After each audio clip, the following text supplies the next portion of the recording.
Hello, welcome to botany facts. আজকের ভিডিওতে আমি আলোচনা করব যে ২৬ তারিখে আমি যে জেনারেল মিটের কথা আগের ভিডিওতে বলেছি, সেই জেনারেল মিটে কী নিয়ে অ্যাকচুয়ালি আলোচনাটা হবে, মানে মিটিংয়ের এজেন্ডাতে কী কী থাকবে, কী বিষয়ে ডিসকাশনগুলো হবে। ঠিক আছে, তো এইটা বলার আগে আমি একটু ওপরেরগুলো আরেকবার বলে দিচ্ছি যে এটা অনলাইন ক্লাসের জন্য একটা জেনারেল মিটিং ডাকা হয়েছে। যে অনলাইন ক্লাসটাতে 3 দিন ক্লাসে মানে সপ্তাহে 3 দিন ক্লাস করানো হবে।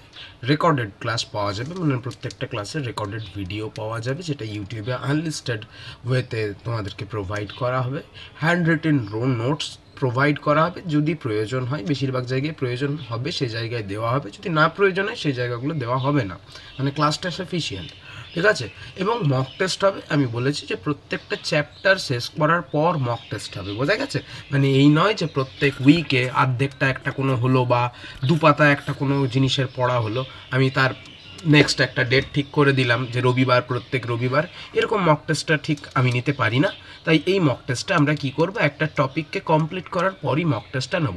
আচ্ছা, 9, 10 এবং 11, 12 দুটোর জন্য আলাদা আলাদা গ্রুপ করা হয়েছে, এগুলো আগের দিনই বলেছি, তাও আমি আরেকবার রিপিট করে দিচ্ছি।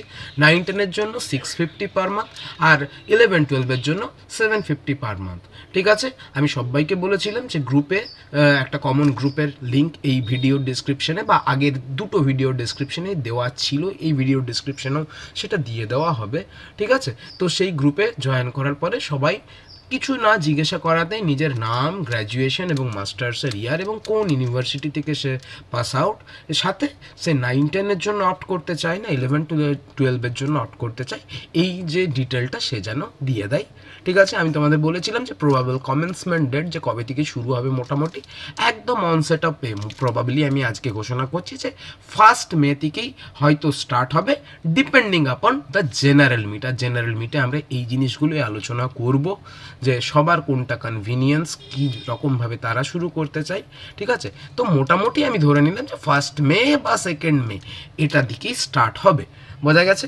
কিসের দ্বারা হবে? গুগল মিটের দ্বারা হবে। একটা টিচমিন্ট অ্যাপের আমি নাম বলেছিলাম, সেটা ভবিষ্যতে অ্যাপ্লাই মানে ইমপ্লিকেশনের করা যায় কিনা সেটা আমি ভবিষ্যতে বলবো। আপাতত গুগল মিটেই কি হবে, গুগল মিটেই তোমাদের ক্লাস স্টার্ট হবে। ঠিক আছে, তো 26 তারিখে জেনারেল মিট করা হয়েছে একটা, মানে কালকে, মানে আজ আমি 25 তারিখে এই ভিডিওটা বানাচ্ছি, মানে 26 তারিখ মানে শনিবার 6:30 বিকেল 6:30-এ আমরা এই জেনারেল মিটে বসবো। সেই জেনারেল মিটে কি আলোচনা করব? সেই জেনারেল মিটে আমরা আলোচনা করব ক্লাসের ট্র্যাজেক্টরি, মানে ক্লাসটা কেমনভাবে চলবে। ঠিক আছে, আমি তোমাদেরকে বলেছিলাম আগের দিন যদি যে একটা সপ্তাহে যদি দুটো বটানি হয় তো সেখানে জুলজি কতগুলো হবে? একটা। নেক্সট উইকে তার মানে তার পরের উইকটাতে বটানি হয়ে যাবে একটা, জুলজি হয়ে যাবে দুটো। আমি বলেছিলাম যে আলাদা আলাদা ফ্যাকাল্টি রয়েছে, মানে বটানি একজন পড়াবেন, জুলজি একজন পড়াবেন। এই সমস্ত কিছু করার পর যে 60% কভারেজ হয়ে যাওয়ার পর, ঠিক আছে, তারপর আমরা ফিজিওলজি স্টার্ট করব। ঠিক আছে, সেই ফিজিওলজিটা ডিটেলেই পড়ানো হবে, মানে এমন নয় যে ফিজিওলজি পড়ানোই হবে না বা ফিজিওলজিকে কিছুই জানবো না, কারণ ফিজিওলজির যে টপিকগুলো আছে সেগুলো বেশিরভাগই হচ্ছে মলিকিউলার লেভেলের।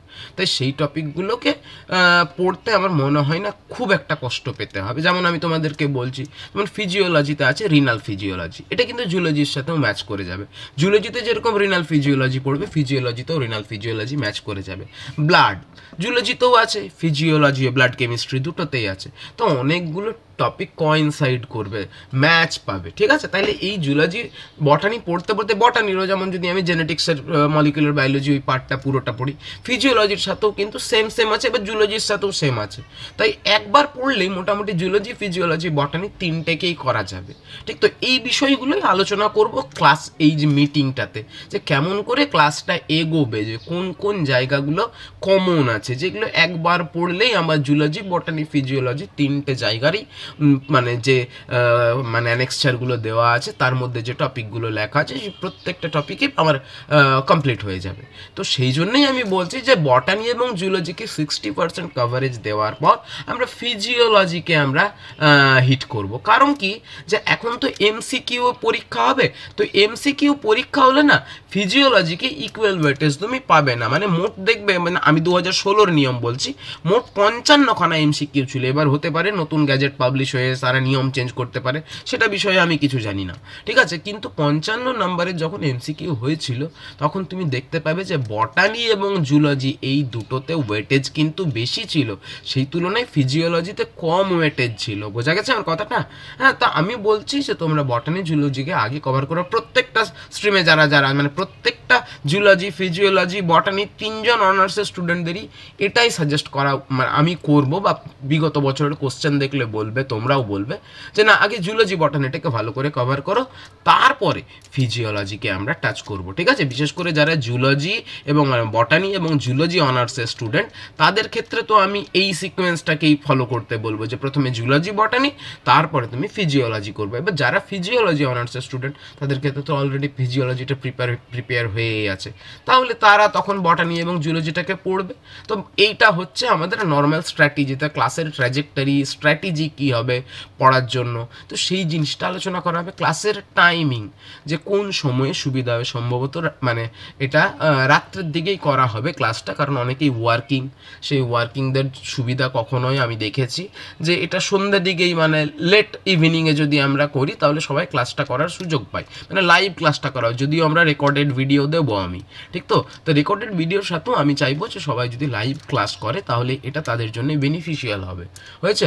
টপিকের অর্ডার খুব গুরুত্বপূর্ণ জিনিস, মানে আমাদের সিলেবাসে যেটা হয়তো 1 নম্বরে দিয়েছে, তারপরে 2 নাম্বার দিয়েছে, তারপরে 3 নাম্বার দিয়েছে, তারপরে 4 নাম্বার, আমরা কিন্তু সিলেবাসের মতন যে সিলেবাসে যে অর্ডারটা দেওয়া আছে আমরা সেই অর্ডার কিন্তু ফলো করব না, আমরা একটু সাজিয়ে নেব। গোটা যে বিষয়টা আছে আমরা একটু সাজিয়ে নেব, মানে তোমাকে কোনটার পর কোনটা পড়লে তোমার সুবিধা হয় আমি সেই জিনিসটা বলতে চাইছি, ঠিক আছে।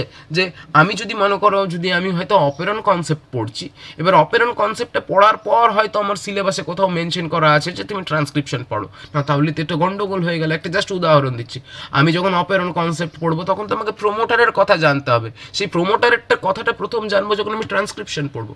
তাই আমার বক্তব্য আগে ট্রান্সক্রিপশনটা পড়ে নাও, প্রোমোটার কী জিনিস, আপস্ট্রিম ডাউনস্ট্রিম কী জিনিস বুঝে যাও, ঠিক আছে। কোনখানে জিন্স থাকে, কোনটা কনস্টিটিউটিভ জিন্স, কোনটা মানে রেগুলেট করার জিন, এগুলো জানার পর তুমি অপেরন কনসেপ্টে এসো, ঠিক আছে, যাতে তোমার কি হয় আর ওই প্রোমোটার কথাটা বললে যেন তোমার কাছে নতুন না মনে হয়। তো সেটাকে একটু সাজাবো আমরা যে কোনটার পর কোনটা পড়ালে সুবিধা হবে। বোঝা গেছে? আচ্ছা আচ্ছা, এরপর আসি আমরা টেস্টের কথায়, মানে যেটাকে মক টেস্ট বলছি। সেই মক টেস্টে আমরা কি করব বলো তো? মক টেস্টটা আমরা কেমনভাবে নেবো? আমি ওই যে ওপরে লিখলাম যে কমপ্লিশন অফ ইচ চ্যাপ্টার, ঠিক আছে, after completion of each chapter, মানে একদম কি হার্ড অ্যান্ড ফাস্ট প্রত্যেকটা চ্যাপ্টার কমপ্লিট করারই পরই আমরা মক টেস্ট কন্ডাক্ট করবো? না, এমন নাও হতে পারে। এমনও ঘটনা ঘটতে পারে যে কিছু আমরা 2টো চ্যাপ্টারকে শেষ করার পর একটা মক টেস্ট কন্ডাক্ট করলাম, আবার এমনও হতে পারে কোনো চ্যাপ্টারকে হাফ করার পরও, মানে ওই সিলেবাসে যেরকম দেওয়া আছে সেটাকে অর্ধেক করার পরও আমরা একটা মক টেস্ট কন্ডাক্ট করতে পারি। যেমন আমি তোমাকে একটা কথা বলি, যদি আমরা প্ল্যান্ট ফিজিওলজিতে পড়ি, মনে করো যে আমরা যখন অসমোসিস, ডিফিউশন, ওয়াটার রিলেশন পড়বো, তো এটা কিন্তু একটা বেশ বড় টপিক, ঠিক আছে। এর মধ্যে কিন্তু আরও অনেক কিছু জিনিস আছে। তো আমরা এমন কিছু মানে আমরা যখন মক টেস্ট নেবো তখন আমরা কি করব যে এই যে মানে আমরা যদি ওয়াটার রিলেশন পড়ে নিই, অসমোসিস ডিফিউশন পড়ে নিই, তারপরে একটা মক টেস্ট কন্ডাক্ট করব, ঠিক আছে। হরমোন, যেমন হরমোনগুলো সবগুলো পড়ানোর পর একটা মক টেস্ট করব। ফটোসিনথেসিস ইটসেলফ একটা অনেক বড় টপিক, এটার সাথে সাথেই মক টেস্ট করব। দেখবে ফটোসিনথেসিসের সাথেই মানে ওই সিলেবাসের ওই অ্যানেক্সচারের মধ্যেই আমার কিন্তু রেসপিরেশনও ঢোকানো আছে না, তখন এগুলোকে স্প্লিট করতে হবে, এগুলোকে তখন স্প্লিট করতে হবে। এবার মনে করো আমি প্ল্যান্ট গ্রুপস পড়ছি, তো প্ল্যান্ট গ্রুপসে আমি হয়তো অ্যালগি এবং ব্রায়োফাইট পড়ানোর পর, আমি কথা বলছি, অ্যালগিটা অনেক বড়, অ্যালগি পড়ানোর পর একটা মক টেস্ট কন্ডাক্ট হলো, এরপর ব্রায়োফাইট, টেরিডোফাইট দুটোকে মিলে একটা মক টেস্ট হলো, জিমনোস্পার্মকে নিয়ে হয়তো 3টেকে নিয়ে একটা মক টেস্ট হলো। মানে বক্তব্যটা হচ্ছে আমরা এটাকে তোমাদের সাজানোর আলোচনাটা করবো যে কেমনভাবে আমরা টেস্টটাকে কন্ডাক্ট করব, ঠিক আছে। হ্যাঁ, টেস্টগুলোকে কেমনভাবে কন্ডাক্ট করবো, এবং এগুলো কিন্তু গুগল ফর্মসে হবে, ঠিক আছে। গুগল ফর্মসে আমি তোমাদের লিঙ্ক দেবো, যখন মক টেস্ট কন্ডাক্ট করবো আমি বলে দেবো কেমনভাবে হবে। তো আমরা এই জিনিসগুলো আলোচনা করবো, মানে ওইরকম হার্ড অ্যান্ড ফাস্ট যে আমি বলেছি যে after completion of each chapter বা এভরি উইক কোনো একটা পার্টিকুলার ডেটে মক টেস্ট নেবো, তাতে আমার যাই হয়ে থাক না, আমরা এরকম করব না। পুরো চ্যাপ্টার কমপ্লিট করা হবে, মানে করানো হবে, করানোর পর তোমরা আমাদেরকে বলবে যে আমরা রেডি আছি মক টেস্ট দেওয়ার জন্য, তারপরেই মক টেস্টটা নেবো। মক টেস্টটা আমার বিদ্যা জাহির করার জায়গা অবশ্যই হবে না। মক টেস্টটা তোমরা পড়ে শুনে দিয়ে তোমরা নিজেদেরকে ঠিকভাবে দেখানোর জায়গা হচ্ছে তোমার মক টেস্ট, মানে নিজেকে প্রিপারেশনের জায়গাটা হচ্ছে কতটা হয়েছে সেটা দেখানোর জায়গাটা হচ্ছে মক টেস্ট। আমি এমন এমন কিছু প্রশ্ন করলাম যে প্রশ্নগুলো হয়তো তোমরা পারবে না, এরকম মক টেস্ট আমি নেব না, ঠিক আছে? এখানে যেরকম প্রশ্ন আসে সেই রকমই মক টেস্ট নেওয়া হবে, এবং মক টেস্টটা তোমরা আমাকে বলবে যে কীরকম, মানে কোন কতটা একটা টপিক পড়ানোর কতটা দিন বাদে তোমরা ওটার মক টেস্ট দিতে চাও, ঠিক আছে? হতে পারে 10 দিন সময় নিলে, হতে পারে তোমরা 5 দিন বাদেই বললে যে না আমরা হয়তো আমাদের পুরো টপিকটা কমপ্লিট আছে, আমি 5 দিন বাদেই মক টেস্ট কন্ডাক্ট করতে পারি, ঠিক আছে? এরপরে আসছে কনভিনিয়েন্স। এইটাই বলছিলাম যে কার কোনটায় কনভিনিয়েন্স হবে, আমরা প্রত্যেকটা জিনিসকে একটু আলোচনা করে নেবো। আজকে আলোচনার বিষয় বলছি যে কীরকমভাবে মানে তোমরা কোনটা কনভিনিয়েন্ট ফিল করবে, ঠিক আছে? সেই রকম কনভিনিয়েন্সে এটা ক্লাসের টাইমিং বলো, টপিকের অর্ডার বলো, ঠিক আছে, ক্লাসটা কেমনভাবে এগোবে, এই প্রত্যেকটা জিনিসে তোমাদের কোনটা কনভিনিয়েন্ট হবে সেই কনভিনিয়েন্সটার আলোচনা করা হবে কবে? এই 26 তারিখের, মানে কালকের যে জেনারেল মিটটা আছে, ঠিক আছে? তাহলে এই ছিল আমার ছোটোখাটো বক্তব্য হ্যাঁ জেনারেল মিট সংক্রান্ত। আচ্ছা আরেকবার বলে দিচ্ছি যে কমন গ্রুপে, যে গ্রুপে তোমরা জয়েন করছো, সেই কমন গ্রুপটাতেই, যে কমন গ্রুপে তোমরা জয়েন করছো সেই কমন গ্রুপেই আমরা কি করব, এই জেনারেল মিটের লিঙ্ক দেবো। মানে কালকের ব্যাপার তো কালকে আমি মোটামুটি তোমাদেরকে ওই 6টা নাগাদ, ঠিক আছে, অ্যাট 6 PM আমি তোমাদেরকে কি করব, আমি তোমাদেরকে এই যেটা জেনারেল মিটের যে গুগল মিট লিঙ্ক সেটা আমি তোমাদেরকে দেব। আচ্ছা এই ভিডিওর ডেসক্রিপশন বক্সে আমি কি করব, এই কমন গ্রুপটার যেটা হোয়াটসঅ্যাপ লিঙ্ক, সেই হোয়াটসঅ্যাপ লিঙ্কটা আমি তোমাদেরকে এই ভিডিওর ডেসক্রিপশন বক্সে দেবো, বা তোমরা আমার সাথে এই 9932150177 এই নাম্বারে সরাসরি কন্ট্যাক্ট করো, তোমরা ওই গ্রুপে জয়েন করতে পারবে, ঠিক আছে? আচ্ছা আরেকটা কথা বলি যে পরীক্ষা নিয়ে এখনও দেখো অনেকটা ধন্দে আছে, তবে প্রত্যেকেই একটা কথা বলছে যে না পরীক্ষাটা হয়তো হবে, এবং এখন অবধি যে পথে তারা এগোচ্ছে পুরোটাই কিন্তু সুপ্রিম কোর্টের ভার্ডিক্টকে মেনেই এগোচ্ছে। দেখো ওরা কি করেছে, একটা লিস্ট পাবলিশ করেছে, ঠিক আছে, এবং লিস্ট পাবলিশ করে বলেছে যে না এরা মোটামুটি যোগ্য।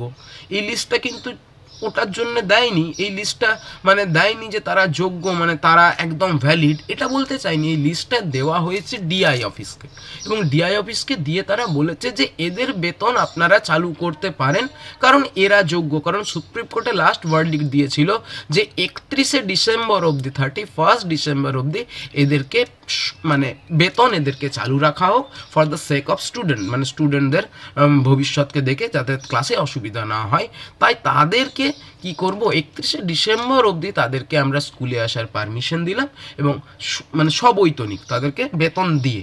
তো এই যে এসএসসি যে লিস্টটা পাবলিশ করেছে, এই লিস্টটা কিন্তু সেটাকেই ইন্ডিকেট করছে, ওরা বলছে যে এরা যোগ্য, এদেরকে আপনারা বেতন চালু করতে পারেন ডিআই অফিসে, এবং স্কুলগুলোতে মেল করা হয়েছে।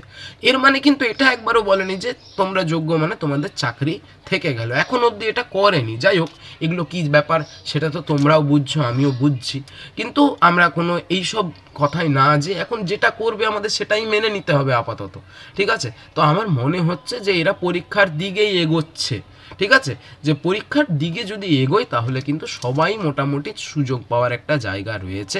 এমনও ঘটনা ঘটতে পারে যে 2016 অবধি যতগুলো ভ্যাকেন্সি ছিল সেই ভ্যাকেন্সিগুলোতে কাদেরকে বসাতে পারে, যারা ওই 2016তে অ্যাপিয়ার্ড তাদেরকে বসাতে পারে, আর তারপরে যে নতুন ভ্যাকেন্সিগুলো যেগুলো নিউ ভ্যাকেন্সি তৈরি হয়েছে সেগুলোতে সবাইকে দিয়ে দিতে পারে, মানে 2016 যারা অ্যাপিয়ার্ড তারাও এবং যারা নতুন ফ্রেশ তারা। তো এইরকমভাবেও ঘটনা ঘটাতে পারে। কি ঘটনা ঘটাবে এখন দেখো কমেন্ট করে কোনো লাভ নেই, বুঝেছো?